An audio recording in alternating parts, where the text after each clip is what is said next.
At the Kenya airports, we have a lot to do. We have a lot to do in terms of improving on our infrastructure.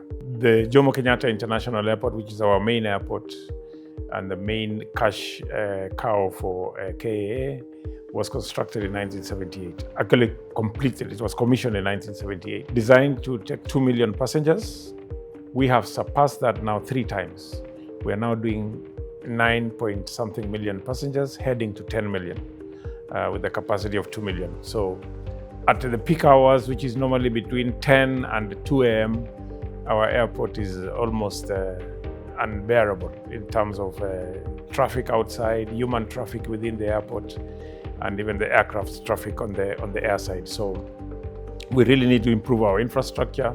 We need to have rapid exits so that we can clear the runway as quickly as we can. And we need to think of putting up a second runway in order to be able to take in more flights to meet the demand, because there's high demand to fly to Nairobi, and we need to be able to have our customers clear quickly. Part of what we need to do has an immediate step to enhance passenger comfortability within our airports is to install the most modern scanners so that our passengers don't have to remove their shoes when they're checking in. That is one of the things that we are working on and should be done immediately. We also want to be able to board passengers without them having to carry identification cards. We are going to install a system that is going to take the facial recognition, and once you have been registered under it, then you can walk into any airport.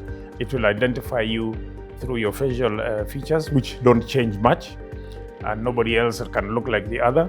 And that will be a way it will be easier walk in, walk out, especially for our domestic passengers, so that we can ease the comfort within the airports. We've had several attempts actually to modernize our airports, and they have failed. We had a greenfield project that started way back in 2012. It didn't take off. And then we had the Adani one that also failed to take off. Right now, at the organization, we are now looking at how to improve on the infrastructure we have as we also engage.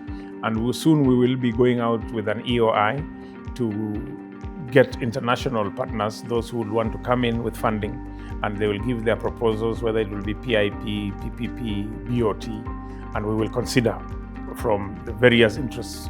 I would say that we have received very many requests, because the news is out there in the world that Kenya really needs to do the infrastructure at the airport. A lot of inquiries, even from companies in Turkey, they have made inquiries. So we're going to consider all that. We're going to make it public, to take it through public procurement process, and we shall definitely want to give Kenyans the best.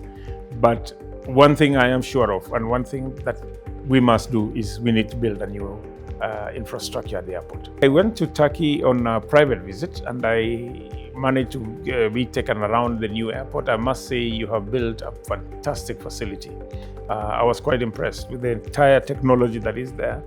Right now, I think Turkey, the airport is doing 85 million passengers with forward projection of doing 135 million passengers by 2032, which is a major achievement. I think you might achieve that even before 2032. So we have a lot to learn as Kenya. And as I said earlier, once we open up on the bids for construction of Jomo Kenyatta, or rather the infrastructure in Nairobi, Turkey is one of the key areas that we will be looking at, because they already have existing infrastructure that is quite impressive.